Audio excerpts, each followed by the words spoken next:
Hello दोस्तों, नमस्कार। मैं प्रतिभा पांडे स्वागत करती हूँ आपके अपने यूट्यूब चैनल स्टोरी जोन प्रतिभा में। तो दोस्तों, आज हम आपके लिए लाए हैं हवन से जुड़ी कुछ जानकारी, या आज की कहानी हवन सामग्री पे आधारित है।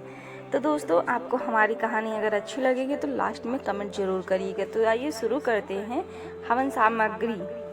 मैं एक गृह प्रवेश की पूजा में गया। पंडित जी पूजा करा रहे थे। पंडित जी ने सबको हवन में शामिल होने के लिए बुलाया। सबके सामने हवन सामग्री रख दी गई। पंडित जी मंत्र पढ़ते और कहते स्वाहा। लोग चुटकियों से हवन सामग्री लेकर अग्नि में डाल देते। गृह मालिक को स्वाहा कहते ही अग्नि में घी डालने की जिम्मेदारी सौंपी गई। हर व्यक्ति थोड़ी सामग्री डालता, इस आशंका में कि कहीं हवन सामग्री खत्म होने से पहले ही सामग्री खत्म न हो जाए। गृह मालिक भी बूंद बूंद घी डाल रहे थे। उनके मन में भी डर था कि घी खत्म न हो जाए। मंत्रोच्चार चलता रहा, स्वाहा होता रहा और पूजा पूरी हो गई। सबके पास बहुत सी हवन सामग्री बची रह गई। घी तो आधा से भी कम इस्तेमाल हुआ था। हवन पूरा होने के बाद पंडित जी ने कहा, आप लोगों के पास जितनी सामग्री बची है उसे अग्नि में डाल दें। गृह स्वामी से भी उन्होंने कहा कि आप इस घी को भी कुंड में डाल दें। एक साथ बहुत सी हवन सामग्री अग्नि में डाल दी गई। सारा घी भी अग्नि के हवाले कर दिया गया। पूरा घर धुएं धुएं से भर गया। वहां बैठना मुश्किल हो गया। एक एक कर सभी कमरे से बाहर निकल गए। अब जब तक सब कुछ जल नहीं जाता, कमरे में जाना संभव नहीं था। काफी देर तक इंतजार करना पड़ा, सब कुछ स्वाहा होने के इंतजार में। मेरी कहानी ही रुक जाती है। उस पूजा में मौजूद हर व्यक्ति जानता था कि जितनी हवन सामग्री उनके पास है उसे हवन कुंड में ही डालना है, पर सबने उसे बचाए रखा कि आखिर में सामग्री कम न पड़ जाए। ऐसा ही हम करते हैं, यही हमारी फितरत है।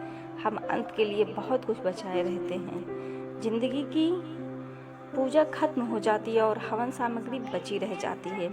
हम बचाने में इतना खो जाते हैं कि जब सब कुछ होना हवन कुंड के हवाले है तो उसे बचाकर क्या करना। बाद में तो वो सिर्फ धुआं ही देगा। संसार हवन कुंड है और जीवन पूजा। एक दिन सब कुछ हवन कुंड में समाहित होना है। अच्छी पूजा वही है जिसमें हवन सामग्री का सही अनुपात में इस्तेमाल हो। ऐसे ही मज़ेदार कहानियाँ पढ़ने के लिए मुझे फॉलो ज़रूर करें। कहानी अच्छी लगी तो एक उपोट ज़रूर कर देना। तन जितना घूमता रहे उतना ही स्वस्थ रहता है। मन जितना स्थिर रहे उतना ही शांत रहता है। सदैव प्रसन्न रहिए, जो पर्याप्त है। और इसी वीडियो में हम आपके लिए लाए हैं ऐसी कौन सी चीज़ है जो बच्चे कर पाते हैं लेकिन वयस्क नहीं कर पाते हैं।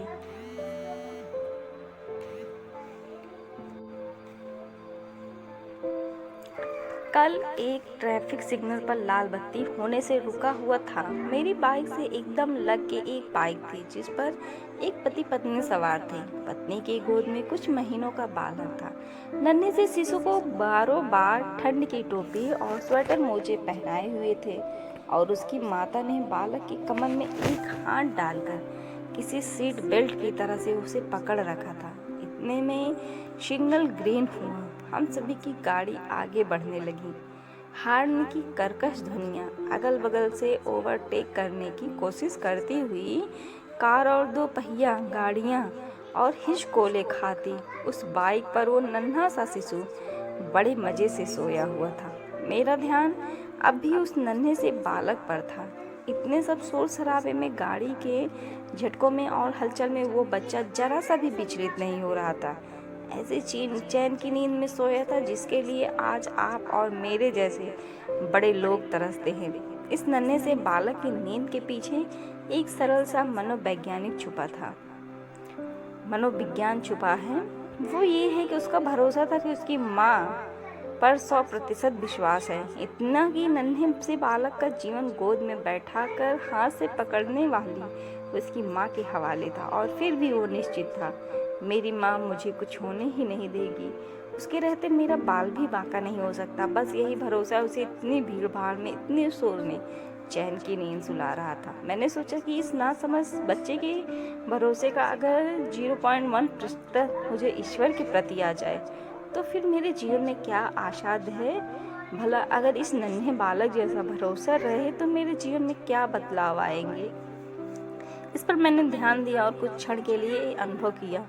मेरे जीवन के धन संबंधी सारे अनावश्यक तनाव दूर हैं, क्योंकि वे अन्नपूर्णा माँ जो आज तक खिला रही हैं, वो भी आगे भी भोजन का प्रबंध तो करेंगी ही करेंगी अपने बालक के लिए। मेरे जीवन के शत्रु बाधा संकट विघ्न संबंधी सारे तनाव दूर हैं, क्योंकि जिस माँ लक्ष्मी ने गर्भ में पालन किया और रक्षा की, फिर शिशु अवस्था में रक्षा की और चलने बोलने समझने तक रक्षा करती रही, वो आगे भी हर संकट से रक्षा करेगी ही करेगी। मेरे जीवन के सारे रोग शोक भय से जुड़े तनाव दूर हैं, क्योंकि जो माँ भवानी ने आज तक प्राणों की रक्षा विपरीत से विपरीत परिस्थितियों में की है, वो आगे भी अपने बालक की सदैव सभी स्थितियों में रक्षा अवश्य करेंगी ही करेंगी। मित्रों, ये अनुभव थोड़े ही क्षणों के लिए था, क्योंकि हम सांसारिक और कलयुगी बुद्ध के जीव हैं। मन पर से परत दर परत चढ़ी धूल को हटा के एक नन्हे बालक समान पूरा विश्वास प्राप्त करना बहुत दुर्लभ भी है और पर्याप्त साधना के द्वारा संभव भी है। पर अगर उस सर्वशक्तिमान के प्रति किसी नन्हे बालक जैसा विश्वास हम लोगों में आ जाए तो जीवन का प्रत्येक क्षण आनंद से ओतप्रोत हो जाए कि नहीं। जैसे वो नन्हा सा बालक प्रहलाद, जिसको भरोसा था कि मेरे नारायण तो मुझे पहाड़ से नीचे गिरा दिए जाने पर अपनी गोद में ले लेंगे, वो तलवार के वार होने पर मेरे लिए कवच बन जाएंगे, वो हाथी के द्वारा रौंदे जाने पर मेरे लिए चट्टान बन जाएंगे और जलती हुई होलिका में धधक धधक के जलने पर मेरे लिए बर्फ बन जाएंगे। कल हमने इन्हीं नन्हे भक्त राज प्रहलाद की लीला का स्मरण करते हुए होली का रंग भरा त्योहार मनाया। तो ये भरोसा, ये विश्वास अगर किसी नन्हे बालक से सीख लिया जाए और जीवन में परमात्मा के साथ विश्वास के नाते को जोड़ दिया जाए, फिर क्या असंभव कार्य है जो आपसे होना संभव ना हो। सोच कर देखे तो अद्भुत अनुभूति होगी। जय राम जी की। हाईवे में जमीन जाने से एकदम से अमीर हुए लोगों और टेबल के नीचे से कमाई करने वाले बाबुओं की तो मैं नहीं कहता, लेकिन मेरे जैसे जिन साधारण मनुष्यों के बच्चे स्कूल में, वहाँ भी प्राइवेट स्कूल में पढ़ते हैं, उनके लिए अप्रैल का महीना बड़ा कठिन गुजरता है। दिल्ली जैसे बड़े शहर में वैसे तो किसी ठीक ठाक स्कूल में बच्चों को एडमिशन जल्दी से मिलता ही नहीं, लेकिन एक बार जब एडमिशन मिल जाता है तो चालाक स्कूल वाले मोटी फीस के लिए फिर हर साल अप्रैल में बच्चों का रीएडमिशन करते हैं और मोटी फीस वसूलते हैं। तो हुआ यूँ कि एक नामी गिरामी प्राइवेट स्कूल में दोनों बच्चों की भारी भरकम फीस जमा करने के बाद शर्मा जी स्कूटी से ऑफिस आ रहे थे। रास्ते में शर्मा जी के आगे एक सुंदर महिला स्कूटी से जा रही थी। शर्मा जी उस सुंदरी को देखते हुए मोटी फीस भरने का बिल्कुल ताज़ा गर्म भुलाकर एक रूमानी सा सेज रेंगता था हर नज़र का सांप, जिसके जिस्म पर मैं ये कैसे मान लूँ उसका बदन संदल ना था। गुनगुनाते हुए ऑफिस चले आ रहे थे।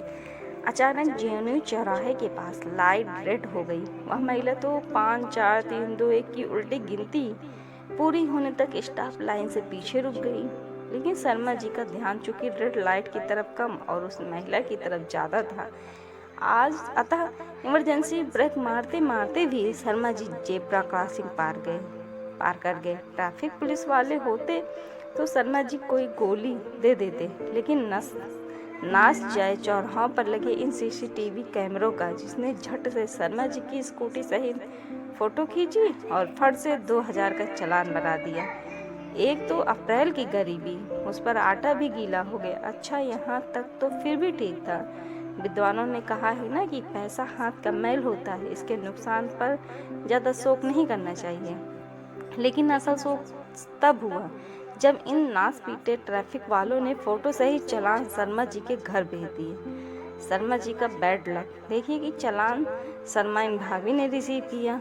भाभी जी को चालान की भाषा और पेनाल्टी की रास तो समझ नहीं आई, लेकिन चालान के साथ लगी हुई हेलमेट लगाए महिला की तरफ घूरते हुए शर्मा जी की फ़ोटो उन्हें खूब समझ आई। परिणाम यह हुआ कि शर्मा जी को आज टिफिन में सिर्फ 2 संतरे और कुछ अंगूर मिले। वैसे तो शर्मा जी नवरात्र का व्रत कल से शुरू होना था, लेकिन उस महिला की महिमा से इस बार उनका उपवास नवरात्र से पहले ही शुरू हो गया। हरि बोल।